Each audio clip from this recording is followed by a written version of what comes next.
মৰমৰ ছাত্ৰ ছাত্ৰীসকল, তোমালোক সকলোকে এছে কনসেপ্ট লাৰ্ণিঙৰ আন এটা ভিডিঅ'ত স্বাগতম জনাইছোঁ।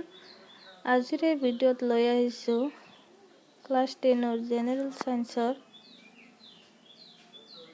লেসন নম্বৰ 7 নিয়ন্ত্ৰণ আৰু সমন্বয়ৰ কিছুমান কোৱেশ্চন আৰু আনসাৰ।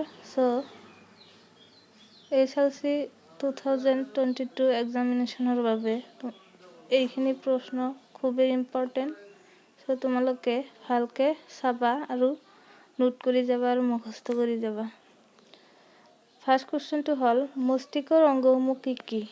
মস্তিষ্কৰ অংগসমূহ হ'ল প্ৰমস্তিষ্ক, মধ্যমস্তিষ্ক, প্ৰসাদ মস্তিষ্ক। নেক্সট কুৱেশ্চন, মগজুৰ কোন অংশই দেহ লৰচৰ আৰু সমতা ৰক্ষা কৰাত অংশ লয়? যে মগজুৰ মধ্যভাগে মানুহৰ শৰীৰৰ ভাৰসাম্যতা ৰক্ষা কৰে। প্ৰতিক্ৰিয়া আৰু খোজ কঢ়াৰ মাজত পাৰ্থক্য কি? যে প্ৰতিক্ৰিয়া আৰু খোজ কঢ়াৰ মাজত পাৰ্থক্য তলত দিয়া হ'ল। যে প্ৰতিক্ৰিয়া 1 নম্বৰত আছে কি প্ৰতিক্ৰিয়া স্বতঃস্ফূৰ্ত খৰতকীয়া। এই ক্ৰিয়া অনাৱশ্যকভাৱে সংঘটিত হয়। আনহাতে খোজ কঢ়া হ'ল যে খোজ কঢ়া ক্ৰিয়া স্বতঃস্ফূৰ্ত নহয়।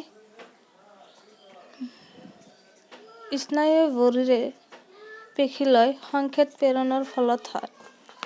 2 নম্বৰটো হ'ল যে প্ৰতিক্ৰিয়া স্নায়ুৰজ্জুৰ দ্বাৰাই নিয়ন্ত্ৰণ হয় আৰু খোজ কঢ়া মগজুৰ চেৰিবেলাম ইয়াক নিয়ন্ত্ৰণ কৰে। তাৰপিছতটো হ'ল যে প্ৰতিক্ৰিয়া চিন্তা অবিহনে এই ক্ৰিয়া সম্পূৰ্ণ হয়। আনহাতে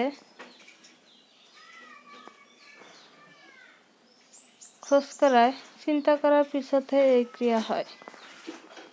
প্ৰতিক্ৰিয়া এটা অনাৱশ্যক ক্ৰিয়া, আনহাতে খোজ কঢ়া ঐচ্ছিক ক্ৰিয়া। দুটা নিউৰনৰ মাজৰ সংযোগী পথ বা সাইনেপছত কি ঘটে? যে এটা স্নায়ুকোষ বা নিউৰনৰ ডেনড্ৰাইট তথ্য আহৰণ কৰি বৈদ্যুতিক প্ৰেৰণাৰ সৃষ্টি কৰে।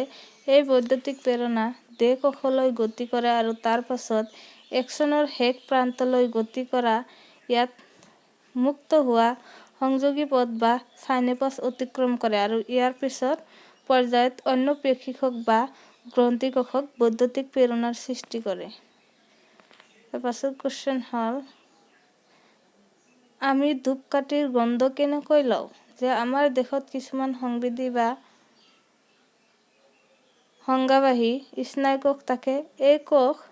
এইবোৰ বায়ুৱে গ্ৰাহক ইন্দ্ৰিয়ৰ পৰা কেন্দ্ৰীয় স্নায়ুত সংবেদন প্ৰেৰণ কৰে।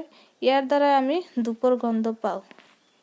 নেক্সট কুৱেশ্চন যে প্ৰতিক্ৰিয়াত মগজুৰ ভূমিকা কি? যে প্ৰতিক্ৰিয়া স্নায়ুৰজ্জুত সংঘটিত হয়। প্ৰতিক্ৰিয়াৰ বাবে প্ৰয়োজনীয় তথ্য মগজুৱে যোগান ধৰে। নিয়ন্ত্ৰণ হ'ল কাৰোবাৰ পৰা নিজকে ৰক্ষা কৰা। মগজুৰ কাম কি? মগজুৰ কাম হ'ল জীৱৰ জীৱন প্ৰতিক্ৰিয়া নিয়ন্ত্ৰণ কৰে। 2 নম্বৰ হ'ল চিন্তাধাৰাৰ জ্ঞান বৃদ্ধি, বিবেক, বিবেচনা আদি নিয়ন্ত্ৰণ কৰে। 3 নম্বৰ হ'ল স্মৃতি সঞ্চয় কৰি ৰাখে। এইখিনিয়ে মগজুৰ কাম কি? এই প্ৰশ্নটো বহুতেই ইম্পৰ্টেণ্ট।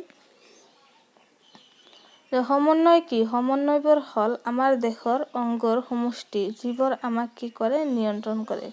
যেনে স্নায়ুকোষ, স্নায়ুৰজ্জু, মগজু।